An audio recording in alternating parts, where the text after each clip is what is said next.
नहीं मिलेगी। सिद्दीक़ अकबर रज़ियल्लाहु ताला अन्हु तो अपने विसाले मुक़द्दस के मौके पर फरमा रहे हैं कि मेरी तमन्ना और आरज़ू है कि मुझे पहलुए मुस्तफ़ा अलैहिस्सलाम में दफन किया जाए, लेकिन कैसे करें? फरमाया नमाज जनाजा पढ़ने के बाद मुझे ले जाओ, सरकार के रोज़े अत्थर के पास मुझे पेश कर दो, अगर इजाज़त मिल जाए तो तदफीन अमल में लाई जाए, वरना मुझे जन्नतुल बक़ी में दफन कर दिया जाए। सिद्दीक़ अकबर ने यह फरमाया। अब जिनसे वो फरमा रहे वो ये नहीं पूछते कि ऐ सिद्दीक़ अकबर, सरकार का विसाल मुबारक हो चुका है, जैसा आजकल जिस अंदाज से उसको पेश किया जाता है। अगर बात ऐसे ही होती तो कहते थे कि अब उनसे इजाज़त क्या लेंगे जो जा चुके, जो ख़त्म हो चुके, जिनका मामला बर्खास्त कर दिया गया, उनसे इजाज़त लेने की आप बात पूछते हैं, ये क्या बात है? अगर कोई बात गलत होती तो क्या सहाबा खामोश रहते थे? एक दूसरे के ताल्लुक़ से उनके जज्बात क्या थे? अगर कोई ऐसी बात है तो फ़ौरन मुतनब्बे कर दे, फ़ौरन उनको बतला दे। लेकिन हज़रत नबी पाक अलैहिस्सलाम के सिद्दीक़ अकबर से सहाबा ने, उनके साथियों ने ऐसा नहीं कहा कि आप ये क्या कह रहे हैं। सबों ने आपकी नसीहत को सुना, वसीयत को सुना। बाद में कोई ये ना समझे कि शायद आप चूँकि दुनिया से सफ़र कर रहे हैं, इसलिए ऐसे वक्त में जो बातें कही जाती है उस पर हुज्जत भी तो नहीं होती, तभी इसलिए खामोश बैठे होंगे। ठीक है, जब खामोश बैठे थे, विसाल के बाद उस पर अमल क्यों कर रहे हैं?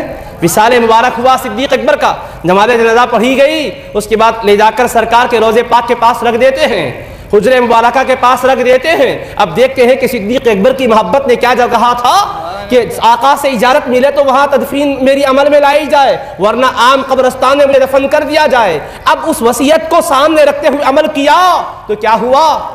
इमाम फ़खरुद्दीन राज़ी तफ़सीर कबीर में लिखते हैं, अल्लामा अब्दुर रहमान जामी शवाहिदुन नुबुव्वा में लिखते हैं कि जहाँ आका अलैहिस्सलाम के हुज्रे मुबारका के पास इनके नाशे अक़दस को, जनाज़े मुबारक को रखा गया, एक बैक दरवाज़ा खुल गया और आवाज़ आई, अदखिलुल हबीब इलल हबीब, हबीब को हबीब की बारगाह में पेश कर दो, महबूब को महबूब के पास ले आओ।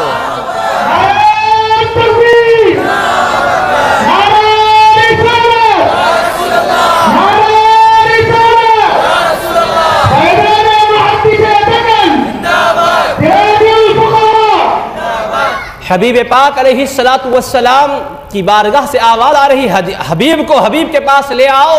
दरवाज़ा खुल जाता है, आवाज़ आती है, फिर हज़रत सिद्दीक़ अकबर रज़ियल्लाहु अन्हु को पहलुए अक़दस हबीब पाक में दफन किया जाता है। तो आप देखिए वो सहाबा ने क्या समझा था सरकार दो आलम अलैहिस्सलाम की दुनिया से पर्दा फरमा जाने को। वो यही समझा था वक्ती और तबई तौर पर जो ज़ाहिरी सोहबतें थी उससे चूँकि हम रह रहे हैं, उससे महरूमी का एक गम था, तबई तौर पर, वक्तिया तौर पर रहा, वो दायमी तौर पर नहीं रहा। उसी की वजह से वो फिक्रमंद भी हुए, उसी की वजह से बेकरार भी हुए, लेकिन उसके बाद वो बड़ी हिम्मत के साथ आका के पैगाम को लेकर पहुँचे और